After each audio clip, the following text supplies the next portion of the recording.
الحمدللہ رب العالمین والصلاة والسلام علی سید الانبیاء والمرسلین اما بعد فاعوذ باللہ من الشیطان الرجیم بسم اللہ الرحمن الرحیم۔ سورۃ الروم چل رہی تھی اور تقریباً 54 آیات کی تفسیر مکمل ہو گئی ہے۔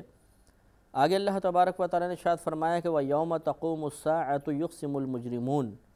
اور جس دن قائم ہوگی قیامت تو قسم کھائیں گے مجرمین، ما لبثوا غیر ساعہ، کہ ہم تو دنیا میں ایک گھڑی کے علاوہ نہیں ٹھہرے، یعنی بالکل مختصر وقت کے لیے ہم ٹھہرے ہیں اور پھر یہاں پر آ گئے۔ کذالک کانوا یؤفکون، وہ ایسے ہی اوندے منہ گرتے ہیں، یعنی ان کی عقلیں ایسی اوندھی ہو جاتی ہیں، پاگل سے ہو جاتے ہیں اور ان کی عقلیں کام کرنا چھوڑ دیں گی، کیونکہ جب آدمی قیامت میں پہنچے گا تو حقیقتاً جو کچھ گزر چکا ہے وہ انہیں لمحہ بھر کا ہی محسوس ہوگا۔ جیسے آپ اب بھی اگر چاہیں تو غور و تفکر کر لیجئے، آنکھیں بند کیجئے اور آپ کی جو بھی عمر ہے، مثلا آپ 40 سال کے ہیں، 30 سال کے ہیں، 15 سال کے ہیں، 20 سال کے ہیں، پچھلے تمام ایام پہ آپ غور و تفکر کریں، آپ کو بڑے مختصر سے لگیں گے۔ اگر آپ باتیں سوچنا بھی چاہیں کہ کیا کیا ماضی میں ہوا ہے تو گنتی کی چند باتیں آپ کو یاد آئیں گی، اس کے علاوہ بس ذہن کام کرنا چھوڑ دیتا ہے۔ تو جتنا وقت گزر جاتا ہے وہ یقیناً بہت ہی مختصر محسوس ہوتا ہے۔ اسی طریقے سے جیسے ابھی موجودہ حالت میں آپ کو سابقہ وقت قلیل لگ رہا ہے، ایسی ایک وقت آئے گا کہ جب ہم مریں گے اور قبر میں پہنچیں گے تو پوری زندگی انتہائی قلیل لگے گی۔ پھر ہم جب قبر کی ہزاروں برس کی زندگی گزار کے میدان محشر میں پہنچیں گے تو وہ سابقہ زندگی اور عالم برزخ کا جتنا وقت گزرا ہے یہ سب کا سب بہت قلیل محسوس ہوگا۔ لہٰذا جب یہ اتنا قلیل حقیقتاً ہے، آخرت کے مقابلے میں تو بہت قلیل ہے، تو ان آیات سے یہی سمجھانا مقصود ہے زندہ لوگوں کو، ابھی موجودہ لوگوں کو، کہ اس پہ غور و تفکر کر لو کہ بعد میں جا کر اس وقت کو قلیل سمجھنا کوئی فائدہ نہیں دے گا۔ واقعی وقت قلیل ہے، اب اس کو قلیل سمجھو اور اس مختصر سے وقت میں عبادات کو بوجھ مت سمجھو کہ تمہیں بہت ہی حقیقتاً قلیل وقت میں عبادت کرنی ہے اور پھر کثیر وقت میں، بڑے وقت میں جا کے اس کا فائدہ حاصل کرنا ہے۔ لہذا تم پر عبادت کسی بہت بڑے وقت کے لیے مخصوص نہیں کی گئی، تمہیں بہت لمبے عرصے کے لیے عبادات کا یا گناہوں سے بچنے کا مکلف نہیں بنایا گیا، بلکہ ایک مختصر سے وقت کے لیے ہے جس کا اختصار تمہیں آخرت میں جا کے ضرور محسوس ہوگا۔ تو یہ کفار آپس میں کہہ رہے ہوں گے کہ ہم تو دنیا میں بہت مختصر سے ٹھہرے، تو اللہ نے فرمایا کہ ان کی عقلیں کام کرنا چھوڑ دیں گی اور ان کو جو زندگی کی جو ہمارے ہاں جیسے طوالت ہوتی ہے 40 سال زندہ رہے، 50 سال، 60 سال یا 100 سال، یہ بھی ان کو بڑا مختصر سا محسوس ہوگا۔ وَقَالَ الَّذِينَ أُوتُوا الْعِلْمَ وَالْإِيمَانَ، اور کہیں گے وہ کہ جنہیں علم اور ایمان دیا گیا تھا، لَقَدْ لَبِثْتُمْ فِي كِتَابِ اللَّهِ إِلَى يَوْمِ الْبَعْثِ، کہ ضرور بے شک تم ٹھہرے رہے ہو اللہ تبارک و تعالی کی کتاب میں اٹھنے کے دن تک۔ اللہ کی کتاب سے مراد لوح محفوظ، کہ تم نے کوئی قلیل وقت نہیں گزارا، تم نے کوئی کثیر وقت نہیں گزارا، یعنی ایسا نہیں ہے کہ تمہیں طویل وقت گزارا ہو لیکن وہ کثیر ہو گیا، یا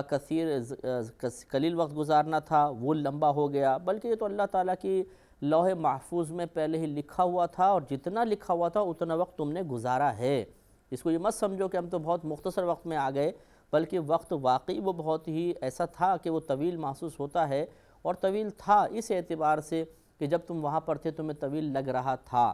اب وہ تمہیں وہی طویل وقت مختصر لگ رہا ہے۔ تو یہ تمہارا احساس ہے آخرت کا جو بہت ہی بڑا معاملہ ہے،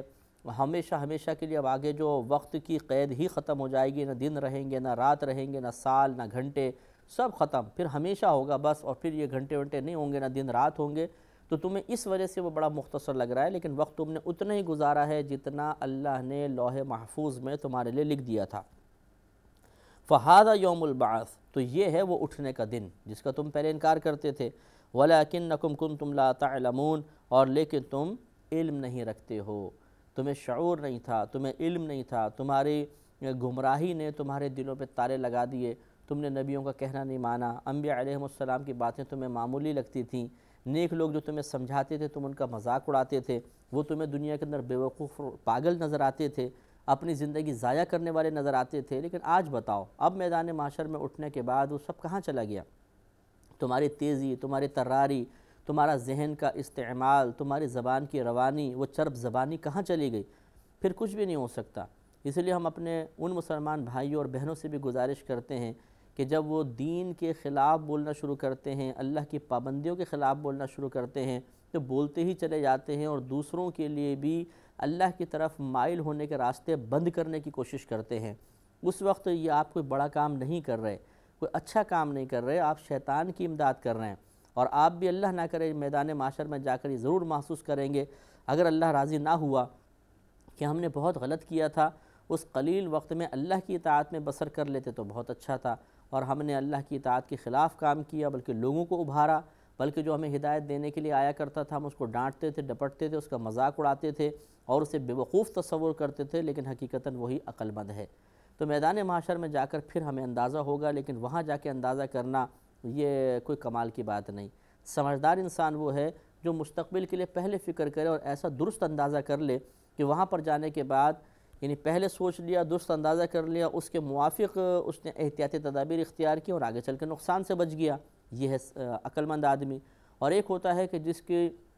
نظر میں اتنی وسعت نہیں ہوتی، وہ کل کے معاملات کا موجودہ وقت میں مشاہدہ کرنے کی بھی قوت اور صلاحیت نہیں رکھتا، نتیجہ نکلتا ہے جب اس موقع پہ پہنچتا ہے تو پھر وہ کچھ بھی فوری طور پہ فیصلہ نہیں کر پاتا اور نقصان کا شکار ہو جاتا ہے۔ اچھا کاروباری وہی کہلاتا ہے جو کاروبار کی مستقبل میں آنے والی اونچ نیچ پر پہلے ہی نگاہ رکھ کر کوئی نہ کوئی تدبیر اختیار کر لے، نہ یہ کہ جب اونچ نیچ اس پہ مسلط ہو جائے اس وقت وہ سوچے کہ اب مجھے کچھ کرنا چاہیے، تو آپ اسے ایک بے وقوف کاروباری کہیں گے۔ اسی طریقے سے نیکیوں کا کاروبار کرنے والا، آخرت کی تیاری کرنے والا پہلے سے سوچتا ہے مجھے بعد میں کیا کرنا ہے، آگے کیا ہوگا، قبر میں کیا ہوگا، میدان محشر میں کیا ہوگا، پل صراط پر کیا ہوگا، اور وہ اس کے مطابق تیاری کرتا ہے اور الحمدللہ کامیاب ہو جاتا ہے۔ اس لیے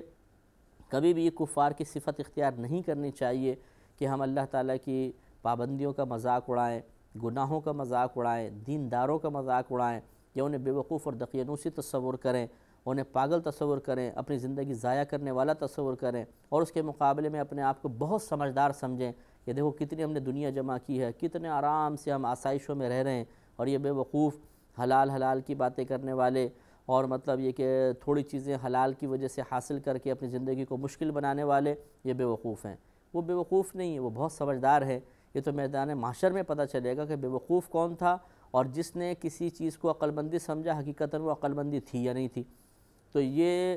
وہی چیز بتا سکتی ہے، وہاں کا منظر کشی وہی کر سکتا ہے جو جانتا ہو، اور وہ اللہ تبارک و تعالیٰ ہیں، اس کے رسول کریم صلی اللہ علیہ وسلم ہیں جو ہمیں ابھی بتا رہے ہیں کہ وہاں کیا ہوگا، کس طرح کے مناظر تم دیکھو گے، وہاں پہ کیا کیا تمہیں کرنا پڑے گا۔ اور یہ اللہ کی کتنی بڑی کرم نوازی ہے کہ اگر آپ خود سوچئے کہ جو پیپر کل ہونے والا ہو، اگر وہ پہلے پیپر آؤٹ ہو جائے تو طلباء کیسے خوش ہوتے ہیں۔ یہ کالج یونیورسٹی کے اندر آپ بھی اگر پڑھتے ہوں گے تو آپ جانتے ہیں کہ وہ بڑا خوش ہوتے ہیں کہ چلو جی پہلے ہاتھ میں آ گیا پیپر، اور پھر بھی بعض نکمے ہوتے ہیں وہ بوٹیاں بھی اسی طرح تیار نہیں کر پاتے اور مارے جاتے ہیں۔ تو اسی طریقے سے دیکھیے اللہ تعالیٰ نے میدان محشر کا پیپر دنیا میں آؤٹ کر دیا، موت سے پہلے ہمیں بتا دیا کیا کیا پوچھا جائے گا، کیا کیا حالات ہوں گے، وہاں پہ کیا کیا آپ کو مسائل کا سامنا کرنا پڑے گا۔ تو اگر اب بھی ہم تیاری نہ کریں تو یقینی سی بات ہے کہ پھر اس کی مثال بالکل وہی ہوگی جیسے کسی طالب علم کو پیپر سے 6 مہینے پہلے، امتحان سے 6 مہینے پہلے پیپر اس کے ہاتھ میں دے دیا جائے اور بتایا جائے کہ 6 مہینے بعد یہ پیپر آئے گا، اور وہ پھر بھی اس کی تیاری نہ کرے اور فیل ہو جائے، تو آپ اس کے بارے میں کیا کہیں گے؟ تو بالکل جو کہیں گے وہی پھر ہمیں اپنے بارے میں بھی سوچنا چاہیے کہ سب کچھ موجود ہے، لیکن آخرت کی تیاری کے سلسلے میں آج کل کرنے والا انتہائی بے وقوف ہوتا ہے۔ یاد رکھیے آخرت کے سلسلے میں آج ہی ہونی چاہیے، دنیا کے سلسلے میں کل ہو سکتی ہے، تو آخرت کے لیے تیاری آج ہی کرنی ہے، اس کو کل پہ نہ ڈالیے، رمضان پر موقوف نہ کریں، اسے یہ نہ کہیں کہ چلو اچھا ابھی تو ہفتہ ہے، اب جو جمعہ آئے گا نا اس سے انشاءاللہ جمعہ بھی پڑھوں گا اور اس کے بعد میں بس تیاری شروع کر دوں گا۔ یہ غلط طریقہ ہے، اس سے پہلے بھی موت آ سکتی ہے، اور پھر وہاں پہ جانے کے بعد ایسا نہ ہو کہ ہم بھی پچھتاتے ہوئے کہہ رہے ہوں کہ مختصر وقت تو تھا، اگر تیاری کر لیتے تو کتنا اچھا ہوتا، لیکن پھر پچھتانا نفع نہیں دے گا۔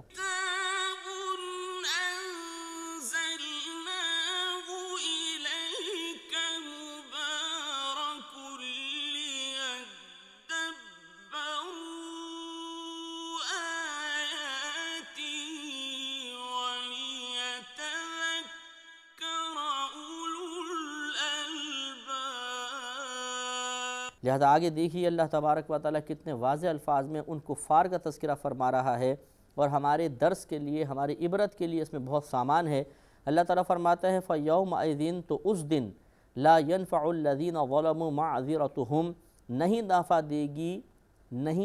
دے گی ان لوگوں کو جنہوں نے دنیا میں ظلم کیے تھے ان کا معذرت کرنا،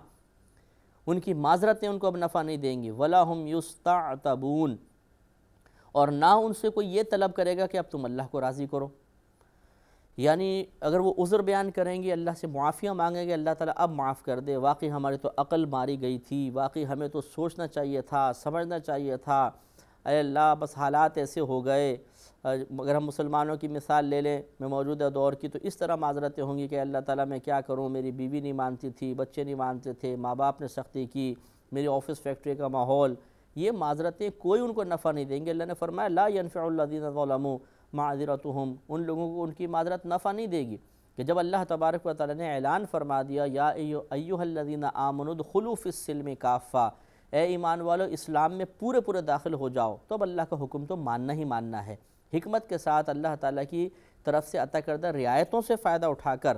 ہر دور میں ہمیں دین پر چلنا ہوگا۔ جس نے دین کو معمولی سمجھ کے چھوڑ دیا تو پھر وہاں جا کے معذرت کرنا کوئی نفع نہیں دے گا، اور نہ ان سے یہ کہا جائے گا اچھا چلو اب کسی طرح اللہ کو راضی کر لو، ایسا بھی نہیں ہے، بلکہ ان کو روک دیا جائے گا کہ اب تمہاری معذرتیں کوئی نافع نہیں ہیں، اب تم کوئی بھی عمل اختیار کر لو، اللہ تبارک و تعالیٰ تم سے راضی نہیں ہوگا۔ لیکن یہ کفار کی بات میں عرض کر رہا ہوں، مسلمان کے لیے امکان ہوگا کہ اگر وہ اپنے گناہوں سمیت بھی گیا ہے تو ہمارے نبی کریم صلی اللہ علیہ وسلم، دیگر انبیاء علیہ السلام، صحابہ کرام، اولیاء اعظام، قرآن عظیم، رمضان کا مہینہ، اس کے علاوہ دیگر مومنین مومنات، علماء، فقہاء، یہ سفارش کریں گے، اللہ کی اجازت سے شفاعت کریں گے اور ہماری بخشش کا سامان ہو سکتا ہے۔ لیکن انسان کو یہی سوچنا چاہیے کہ اگر اللہ نہ کرے اگر خدا ناراض ہوا تو کیا ہوگا؟ اگر خدا نہ خواستہ میری سرکشی کی وجہ سے، کم علمی کی وجہ سے، دین کو نہ سیکھنے کی وجہ سے میرا ایمان ہی دنیا میں ضائع ہو گیا، اور خدا نہ کرے میں برود قیامت کفار میں سے اٹھوں، تو پھر تو بس گئے کام سے، پھر کسی کی شفاعت ہمارے حق میں ہو ہی نہیں سکتی ہے، کوئی ہماری سفارش نہیں کرے گا، پھر ہمیں سیدھا جہنم میں ہمیشہ کے لیے ڈال دیا جائے گا۔ اللہ تعالیٰ ہمارے ایمان کی حفاظت فرمائے۔ لہذا دنیا میں سوچنا ہے، مرنے کے بعد نہیں۔ مرنے کے بعد تو اس سوچ کے بعد جو عمل کر کے آپ نے نفع کما لیا اس کا فائدہ اٹھانے کا وقت ہوگا، نہ یہ کہ وہاں جا کر سوچتا، دنیا میں سوچنا ہے، اور سوچنے کے بعد فوراً کوئی عملی قدم اٹھانا ہے، تو انشاءاللہ اس کا فائدہ آخرت میں ہم اپنی آنکھوں سے دیکھیں گے۔ اللہ نے ارشاد فرمایا کہ وَلَقَدْ ضَرَبْنَا لِلنَّاسِ فِي هَذَا الْقُرْآنِ مِنْ كُلِّ مَثَلٍ، اور ضرور بے شک ہم نے بیان کر دی ہے لوگوں کے لیے اس قرآن میں ہر قسم کی مثال، عذاب کی بھی، ثواب کی بھی، جنت کی مثالیں، دوزخ کی مثالیں، آخرت کی مثالیں، اللہ تعالیٰ کی عظمت اور قدرت کے اوپر دلیل، اور اس کو مثالوں سے اللہ نے سمجھایا، ہر طرح کی چیزیں بیان فرما دی ہیں۔ وَلَئِن جِئْتَهُمْ بِآیَةٍ، اور اگر آپ ان کے پاس کوئی نشانی لے کر آئیں، لَيَقُولَنَّ الَّذِينَ كَفَرُوا، تو ضرور کہیں گے وہ لوگ جو کافر ہوئے، ان انتم الا مبطلون، کہ آپ تو صرف کہ نہیں تھے تم مگر باطل پر، یعنی کوئی بھی ان کے پاس نشانی لے آئی جائیں مگر وہ وہی کہیں گے کہ تم تو باطل پر تھے، تو یہ انتہائی غلط اقدام ہے۔ تو ہمیں بھی چاہیے کہ مثالوں سے جو اللہ نے قرآن میں نصیحت بیان فرمائی ان سے سبق حاصل کریں، اپنی عملی زندگی کو بہتر بنائیں، اور اپنے باطنی احوال کو خصوصاً درست کریں، تو انشاءاللہ عز و جل آخرت کی تیاری کے سلسلے میں یہ چیز بہت ہی معاون ثابت ہوگی۔ كَذَلِكَ يَطْبَعُ اللَّهُ عَلَى قُلُوبِ الَّذِينَ لَا يَعْلَمُونَ، اسی طرح مہر لگا دیتا ہے اللہ تبارک و تعالیٰ ان لوگوں کے دلوں پر جو جانتے نہیں ہیں، یعنی جو جان بوجھ کے سیکھتے نہیں ہیں، یا سیکھنے کے بعد بھی، سمجھنے کے بعد بھی اگنور کرتے ہیں، تو پھر اللہ تبارک و تعالیٰ ان کو موقع دیتا ہے، ہدایت کے تمام اسباب ان کی طرف متوجہ کر دیتا ہے، لیکن جب وہ تمام اسباب ہدایت کو نظر انداز کرنے کی عادت ڈال لیں تو پھر اللہ تعالیٰ ان کے دل پہ مہر لگا دیتا ہے، اور پھر ان کو ہدایت نصیب نہیں ہوتی۔ لہذا آگے اپنے حبیب کریم صلی اللہ علیہ وسلم کو تسلی دیتے ہوئے اللہ نے ارشاد فرمایا فَاصْبِرْ، اے حبیب کریم تو آپ صبر فرمائیے، إِنَّ وَعْدَ اللَّهِ حَقٌّ، بے شک اللہ تبارک و تعالیٰ کا وعدہ حق ہے، کہ اللہ آپ کو ان پہ بلندی عطا فرمائے گا، کوئی باتیں نہ ماننے دیں۔ وَلَا يَسْتَخِفَّنَّكَ الَّذِينَ لَا يُوقِنُونَ،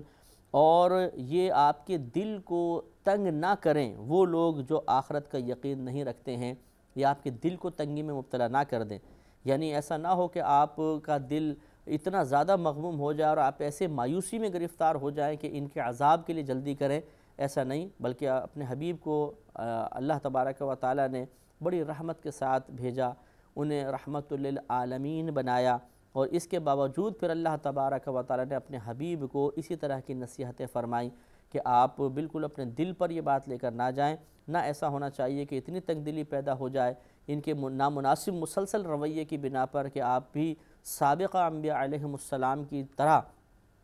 ان کے لیے عذاب کی دعا کرنے لگ جائیں، کیونکہ ان نبیوں نے بھی یقینی سی بات ہے کہ اپنی نفسانی خواہش کے تابع ہو کر نہیں کی، وہ اللہ کے حکم سے تھی، انہیں پتہ تھا کہ عذاب ہوگا اس وقت، اور یا پھر اللہ تعالیٰ نے ان کو دعا کی توفیق عطا فرمایا، انہوں نے دعا کر دی، لیکن اللہ تبارک و تعالیٰ نے یہ پسند نہیں فرمایا کہ اس کے حبیب کریم صلی اللہ علیہ وسلم اجتماعی طور پر اپنی امت کی ہلاکت کے لیے دعا فرمائیں، اور یہ خود نبی کریم کی تمنا بھی نہیں تھی، آپ نے خود اللہ کی بارگاہ میں یہ دعا کی کہ اے اللہ میری قوم، میری امت قحط سے ہلاک نہ ہو، تو اللہ تعالیٰ نے وعدہ فرمایا کہ ہاں یہ قحط سے ہلاک نہیں ہوگی، اجتماعی طور پر انشاءاللہ اس امت پہ کبھی بھی عذاب نازل نہیں ہوگا۔ بہرحال یہ اللہ تعالیٰ نے اپنے حبیب کو نصیحتیں بیان فرمائی، کیونکہ نبی کریم رحمت للعالمین ہیں، اور آپ کی شان نہیں ہے کہ کوئی آپ کی دعا سے اجتماعی طور پہ عذاب میں مبتلا ہو، اس لیے اللہ تعالیٰ نے ان کے نامناسب رویے کے جواب میں آپ کو صبر کی تلقین کی، اپنے وعدے کے حق ہونے کا بار بار اللہ نے تجدید فرمائی، اور آپ کے قلب کو تسلی عطا فرمائی۔ تو یہاں تک سورہ روم کی 60 آیات مکمل ہوئیں اور سورہ روم کا اختتام ہوا۔ اب انشاءاللہ سورہ لقمان شروع ہوگی، پارہ ہمارا 21واں چل رہا ہے، سورہ لقمان ہے، اس میں 34 آیتیں ہیں۔ تو لقمان ایک اللہ کے ولی کا لقب ہے، ان کی نبوت میں اختلاف ہے کہ نبی تھے کہ نہیں تھے، جمہور کا قول یہی ہے کہ یہ ایک اللہ کے ولی تھے۔ انشاءاللہ اگلے پروگرام میں ان کے بارے میں پہلے کچھ انٹروڈکشن کریں گے، تھوڑا تعارف پیش کریں گے، پھر انشاءاللہ اس سورت کو شروع کریں گے۔ وآخر دعوانا ان الحمدللہ رب العالمین۔